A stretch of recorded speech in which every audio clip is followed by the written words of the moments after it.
ауданы Дәулет ауылы номері 11 орта мектептің 1 А сынып оқушысы Дабыл Айша, сынып жетекші Байбатырова Қарлығаш. Мен бүгін Абай Құнанбаев атамыздың 175 жылдығына арнап ғылым таппай мақтанба деген өлеңін оқимын. Қабыл алыңыз.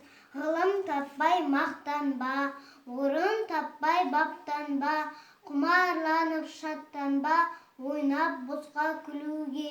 5 нәрседен қашық бол, 5 нәрсеге асық бол. Адам болам десеңіз, тілеуің өмірің алдыңда.